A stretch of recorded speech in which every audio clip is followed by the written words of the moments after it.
Good morning, afternoon, and evening, wherever you are, and welcome to NerdTube. And it's time to talk about The Last of Us. And here's the Ellie and Joel of this particular episode of The Path, Season 2, Episode 4. It's myself and Jose. How you doing, Jose? Doing all right. And I would say this episode is called The Path because of a couple of reasons. Because there is a path that we kind of see visually in this episode. The path also Ellie and Dina's taking. And the path that you will end up taking if you want revenge against people that have wronged you. There's so many metaphors in as soon as this episode began and we saw the opening credits, Jose, no Pedro Pascal in the opening credits, and then Nope. finally get to that image at the end. There's only Ellie. There's no Joel. Yep. I expected that to happen. By the way, I did it. I was expecting that. I don't know about you. Yeah, I was expecting that too. And like, what I loved about this episode is like, okay, last week's episode was full of high octane and intensity. This is like a wrestling match where it's like you just did a really big spot. Now you got to bring the audience down. You got to quiet the audience down, and you got to put them in a rest hold. That's what this episode is basically was. It was like it was a very dialogue heavy episode, and the pacing was great. This was a really good episode of the show. I expected 100% expected this to be a somber episode. Yep. You know, the aftermath episode where people are picking the pieces up and rebuilding their lives and all of that sort of shit. Surprised there's still so many townfolk members left. Yeah. We saw the burning of the dead at the beginning. Actually, sorry, let's go back even further because I almost forgot about these people until they became relevant at the end. But we saw like a group of post-apocalyptic religious zealots of sorts. You know, they've got scars on their cheeks. That all the men are bold. They're wearing these green anoraks, so to speak, and they walk in single file, and they have people behind them to make sure they don't get ambushed. Yep. And stuff like that. And we didn't really get much of them. But I'll tell you what. Have you ever seen Lost? No, I've never seen Lost. There were moments in this episode that kind of reminded me of Lost, the series. But I don't want to go too much. I'm not going to go on about that as you haven't seen it. But regardless, these people, we see them at the beginning. I thought they were going to play a more significant part in this episode. But They don't. Maybe we'll come across their faction later on, and maybe there's more than just these people we see. Regardless, they use whistling as a way of communicating each other and understanding who's coming after them, and then they hide, and that's it. That's the last we see of them until the end of the episode. Do you know anything about these people? Were they in the games? Yeah, they're in the games, and shit's about to get ready. Shit's about to get real in this bitch. Yeah, in another couple episodes, it's about to pick up. This is really cool regarding me and you reviewing this because you've played the games. Yeah, I haven't. I still have the first Last of Us game ready to play on my PlayStation. Haven't fucking touched it yet. I just haven't. I don't know why, but I just haven't. Regardless, once we then get back to the town, obviously Tommy is mourning over his brother.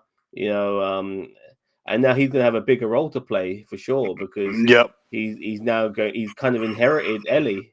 So to speak, this was debatably for me the most heartbreaking moment of the episode was when he looks down at Joel and he's like, "Give Sarah my love." That kind of pulled at my heartstrings a little bit because it was like, you don't want to see Joel die in this way, but it was inevitable that it had to happen the way that it did. Yeah, I'm a bit upset with the direction they're taking with this show because if you ever watch The Boys and if you ever watch Invincible, which is on Amazon Prime, both of these shows, they do initially begin by following the comic books, but then eventually they go their own path. They go a different direction from the comic book. So the essence and some of the characters are there from the comics, but then not to be a straight up copy of the comics. They go a different direction, and that's what makes it so interesting because you genuinely don't know what the fuck's going on.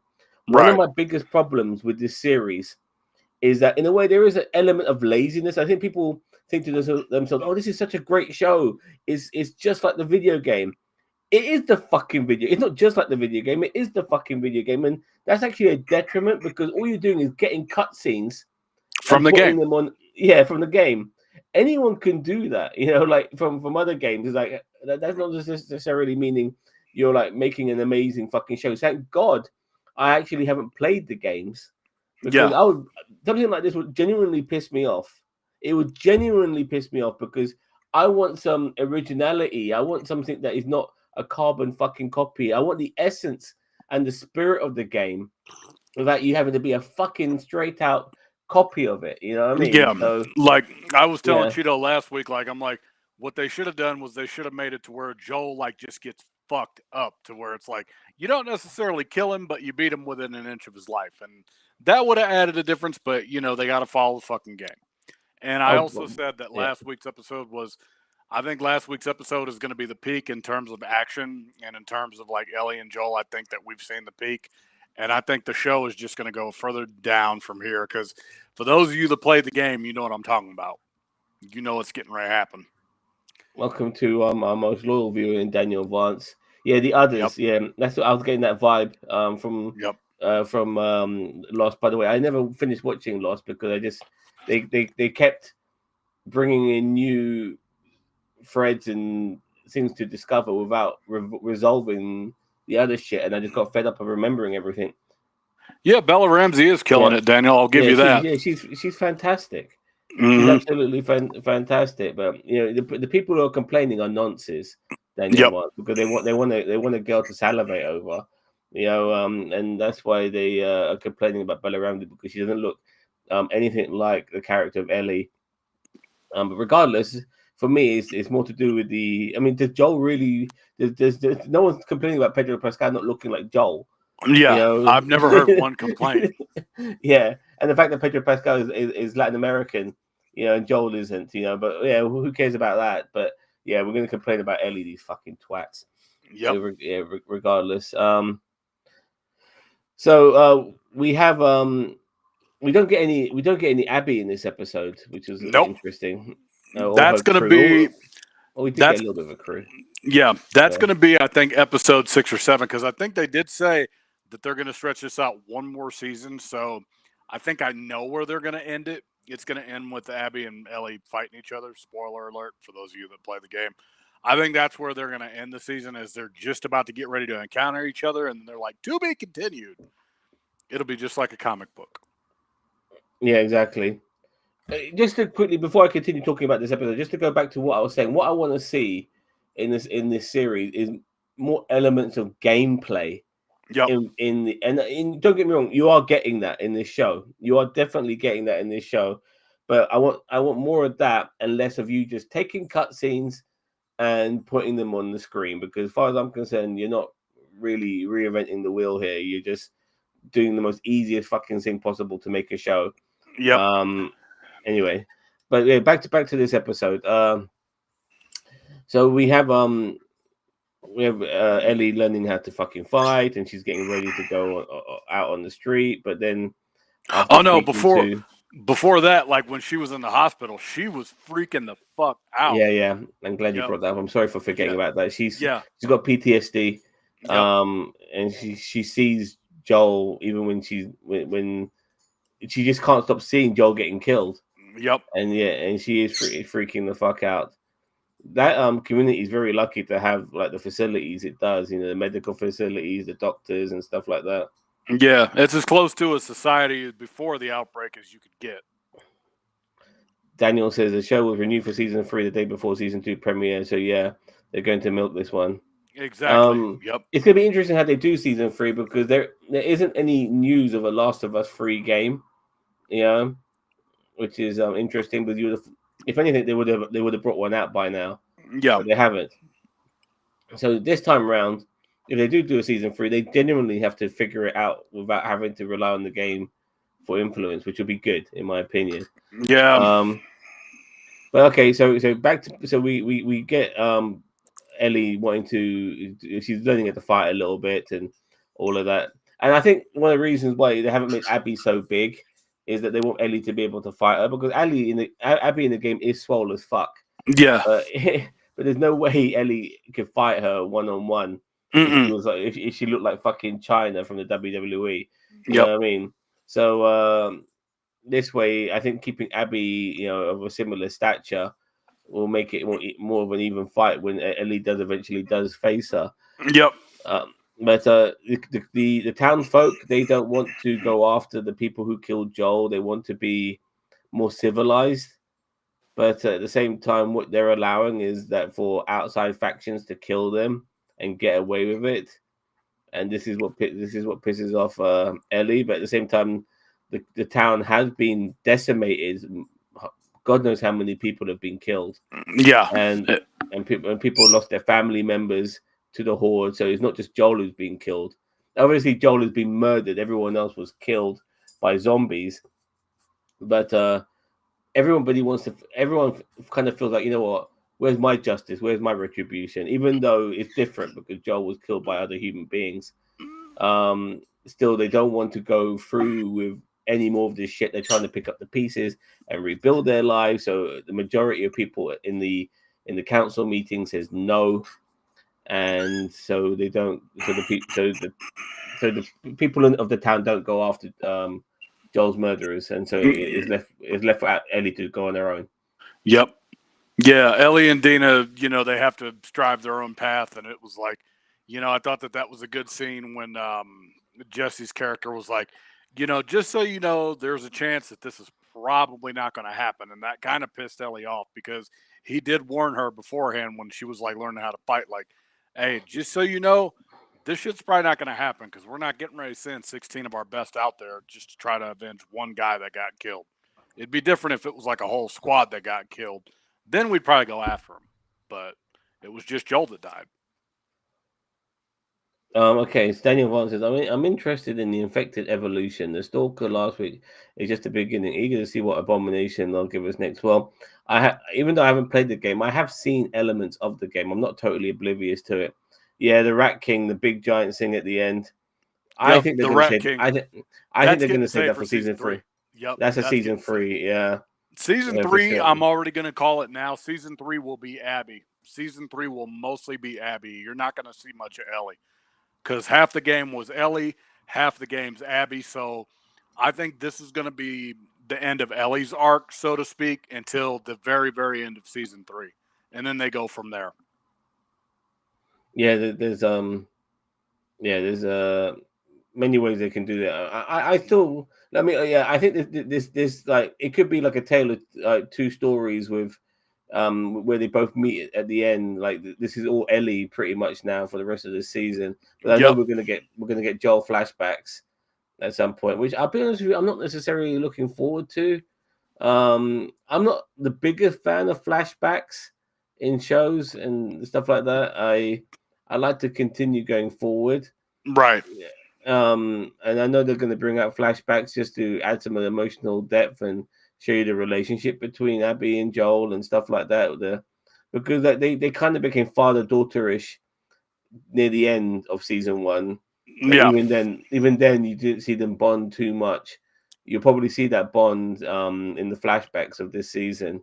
Because they were bickering at the beginning of this season. So hell, they could have made the entire second game like an Ellie Joel flashback kind of thing of like, oh, okay, this is what happened when we got to Jackson, and this is how Ellie learns to shoot and guard for the infected and shit like that. They could have made that whole second game that, and then make Last of Us 3 what Last of Us 2 is. But what the fuck do we know? We're only video game fans, so yeah. So Ellie gets ready. She's got fucking guns. She's got all those stuff, and then she gets some advice about how to, rough it outside. Like use your jackets as blankets and stuff like that. Dina decides to come along with her because like Dina, she knows shit. Like she doesn't want to advise. She's done more of the brains. She was advising Ellie regarding what to do when you do go out there, and at the same time she also got all the information for Ellie when it came to the people they had to go after, and like Abby and so on. She knows their names because she heard everything before she got passed out.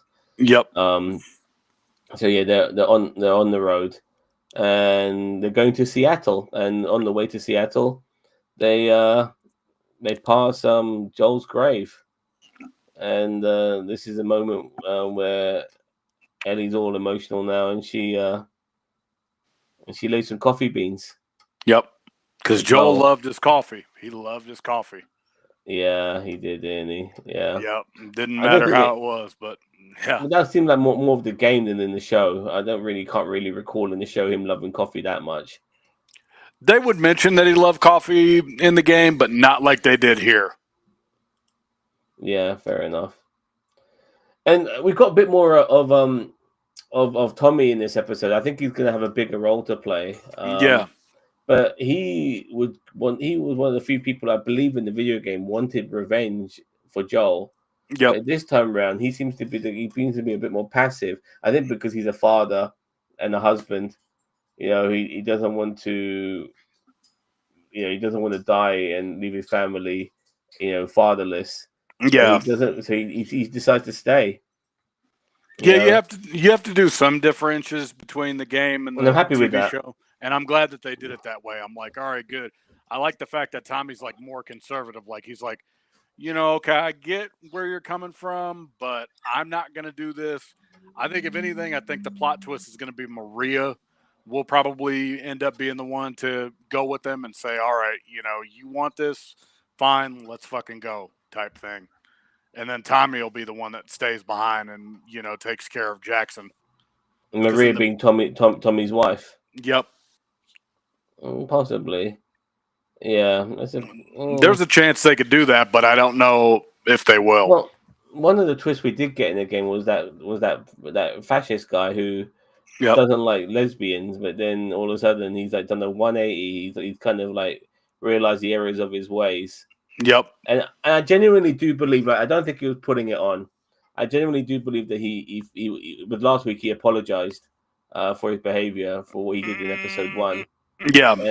And he felt genuine. His apology felt genuine, and now he's trying to help Abby. He gave her a better gun, a better rifle. Ellie. Sorry, I apologize. Yep. That helped Ellie by giving her a better rifle, and stuff like that. So, yep. And giving her advice like, when you go here, go this way. Do not take this other way. Like, he was trying to help out as best he could, and he's like, all right, just so you know, you need to watch your ass and look out for these fuckers because these people, they don't play around. But just be careful, kind of thing, is what he was telling her. Well, God,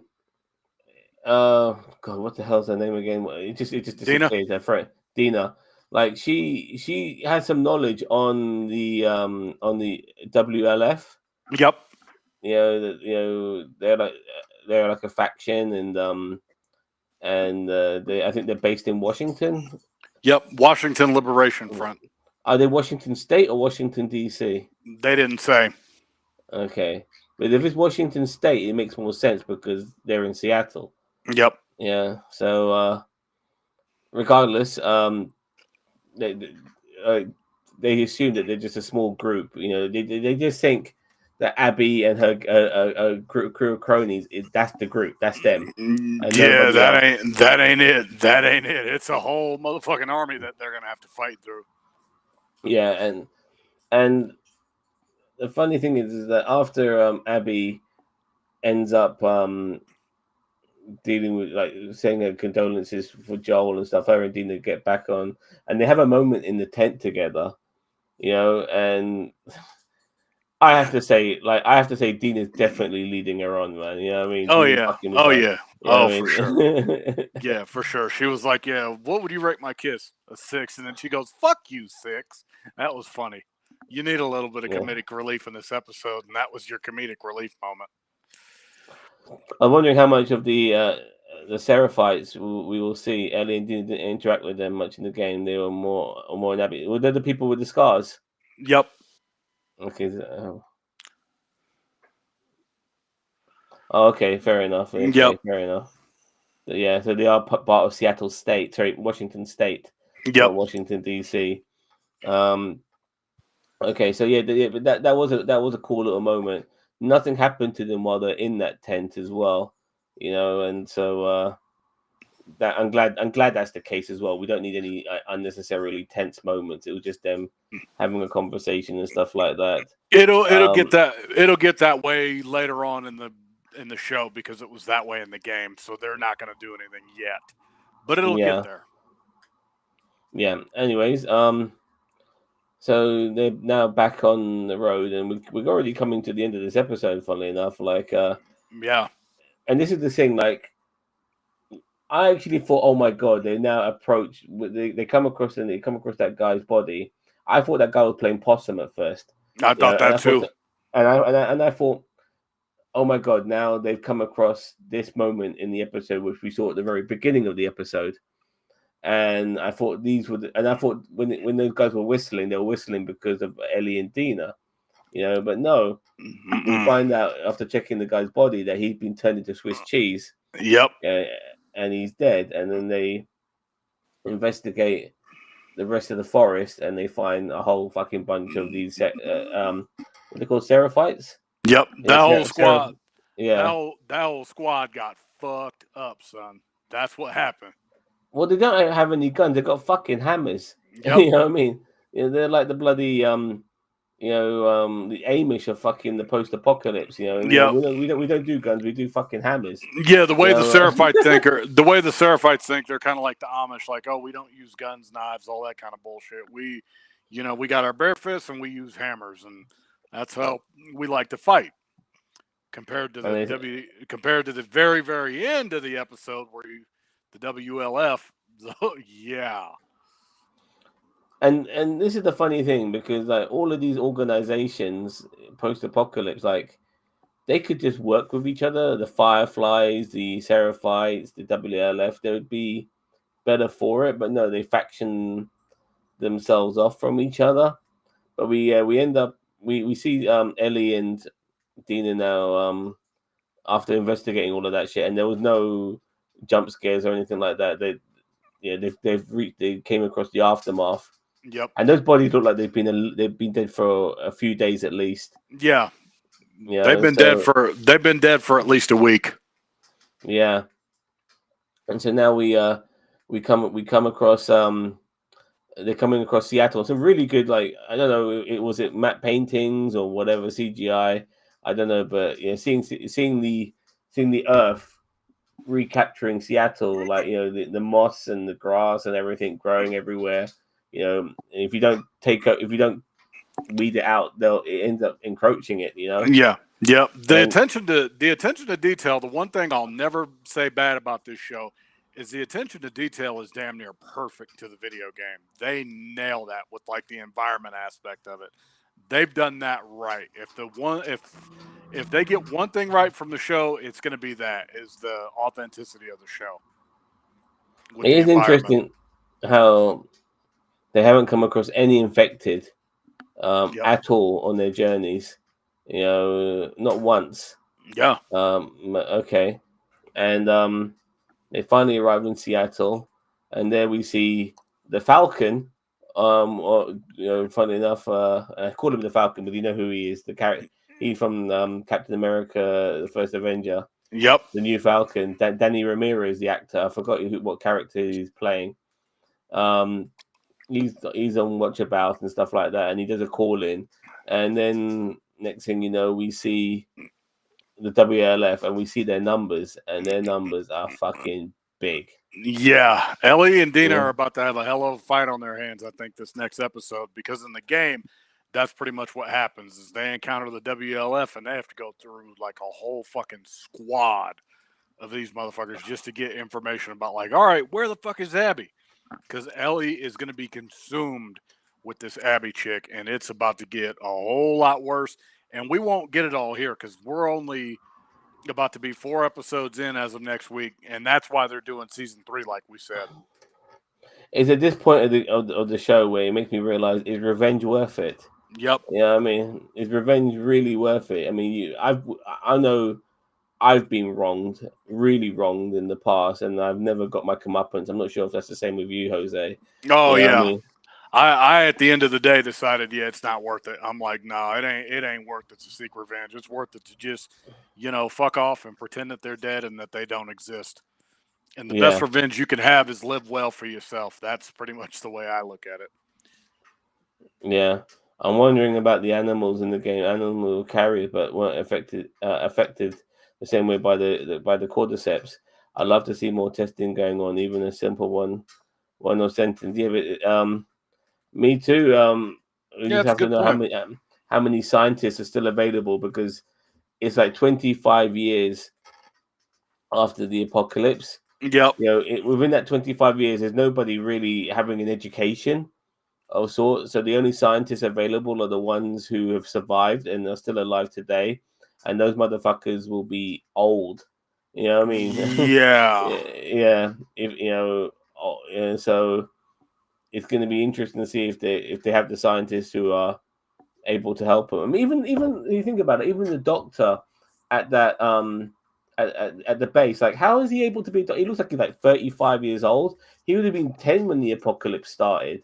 Yep. Like how did he How become did a fucking doctor? how did you learn that quick? Yeah, and like Yep. something like that. The level of education required. You can't just read a few fucking books. Yep. Like yeah. So yeah, if you're wondering, but at least with Abby's father, he was a doctor for a while. He was a surgeon Yep. for a while. And all of that. So yeah. So And I could see season 3 starting with that, where you see Abby and her dad just like in the video game. I think that's how season 3 is going to start if they don't do that within the next couple episodes. yeah. Yep. But yeah. Yeah. But yeah. Going on about that, like I think they have to rely on who's still around. If there are scientists and doctors who can help with this, and I think they are more rarer than the fucking somebody who's got immunity, to tell you the truth. Yeah. But yeah, we'll see how that goes. Regardless, with the episode ending with all these people, all these WLF motherfuckers, yeah, it's going to be interesting how Abby and Dina goes through them, and make it plausible as well. Because in the video game is one thing, but in real life, having these two teenagers, Versus like hundreds of people, because that's literally what it looked like. There was about a good 100 people and I that don't they care had to how take out. resourceful they are. What I mean? They're a couple of kids against a whole fucking army of people who know the area better than they do. Yeah. You know, you know, like There's yeah. no way they get all of them. There's no way they get all of them. No, they are without doubt more likely to get fucked. And if these guys are military trained, then Yep. they're fucked. They're fucked. You know what I mean? Like they're truly fucked. With their fucking silencers made out of tin cans. Like they're fucked. Like so. Yeah, don't Yep. Nepo babies are born with all the memories of their parents. This ain't this ain't the animus, mate. But okay, fair enough. But yeah, a good episode. An episode I expected it to be. I liked the way he just kept revealing little things. Yep. You thought, okay, we're coming to the end of the episode, but no, we're getting a little bit more, a little bit more, and a little bit more. And then we got the WLF reveal at the very end, which was pretty cool. But yeah, an episode that is setting up more calamity in future episodes. Yep. So yeah, I had a good time with this episode. After all the craziness that we got from episode 1 and 2, let's not revert back to what season 1 did, because season 1 gave us zombies in episode 1, and they gave us zombies in episode 2. Yeah. And then we got the Bill and the Duke, Bill and Frank. Bill and Frank episode, and not until episode 5 did we get like a kind of zombie-ish episode with the bloater and stuff. And Yep. then they became almost like a forgotten entity as we progressed after that. I don't Yeah. want that. Let's mix it I up a want little bit. zombies. Yeah. Yeah. Let's mix this shit up. Let's put some WLF. Let's put some infected and some seraphites in there, because you gotta have that. You Yeah, can't just like a have it be. trifecta. Yeah. You can't have Ellie and Dana take on the WLF one episode, then the Seraphites the next, then the Infected the next. No, that's not what I want to see. I want to see a combination of like, this is a war zone. You need to figure out how to get from A to B. Good fucking luck. That's how it needs to be. It'd be interesting to see the sort of barricades and stuff like that they've made for the WLF, because yeah, they are all marching in unison and stuff like that, and they are in the city of Seattle, but they must have built a perimeter. Yeah. Being military guys, they must have built a perimeter of sorts to keep themselves enclosed. from the infected. So we'll be interested to see how that happens. But as we've already seen the infected are quite clever. They're evolving in their own way. They're becoming, more predatory, like not just running around like crazy. So yeah. All right. What do you want to give episode 3? I'll go ahead and give it about anywhere from a 7 to an 8. I expected this to be one of those episodes where there was going to be no action at all, and that's what we got. And it was a heartbreaker. It was a good episode, but I think overall I'm going to go ahead and just give it a 7. It was a good show, not great, but pretty good. I like the character development of this episode, and I like what we got. And I understand how shows operate now. Not every episode needs to be an action episode or have like an action scene in it just to keep you satisfied. Sometimes they can lay it on thick in other episodes, like they did with episode 2. Yep. I did like the character development in this episode and seeing other things as well, and seeing and now basically Ellie's going to carry this show now. Now there's no Joel. Yeah, I do expect people like Dina and Tommy and whoever else, and some of the antagonists as well, to step up. I know Jeffrey Wright's coming into this from next week as well. So I look forward to seeing all these other big name actors and characters step up to the plate and continue where Pedro Pascal left off. Yeah. So yeah, eight for me. I like it. This show. Okay. This show shouldn't have to be about a big name actor running everything on his own, and now that he's gone, that people are going to stop watching. If you stop watching a show because a character is killed and not because the show's crap or anything like that, then you're a fucking idiot. You gotta. You're a fucking. The Last of Us is that story where you have to see it all the way through. You can't just be like, "Oh, Joel died. That's the end of the game." Because I know a lot of people stopped playing the game after Joel died. And there's a message at the end of the story overall that, like you just said, the tagline should be, and we're going to cover it in the very, very last episode of the series, is violence really worth it? Because that's what it's going to come down to. It's going to be a moral debate. Yeah, exactly. Yep. And I think a lot of people stopped playing the game because they were expecting it to be the continuation of Ellie and Joel. And then it became about Abby. Like, who the fuck is this person? Bye bye. Yeah, nope. See you, spammer. Yep. Yeah. So yeah, okay. 7 and 8, right, well, but good show. We're looking forward to next week. We'll see what next week brings. Yeah, can't wait. My review of Mobland will come out soon. Sorry guys, I've already seen the episode, but I've just been a bit lazy on that. But I will get it out at some point. But in the meantime, don't forget to like, share, subscribe to NerdTube. Thank you, Jose. We'll see you for Dark Side, and I'll catch you guys later. Take care now. Bye bye.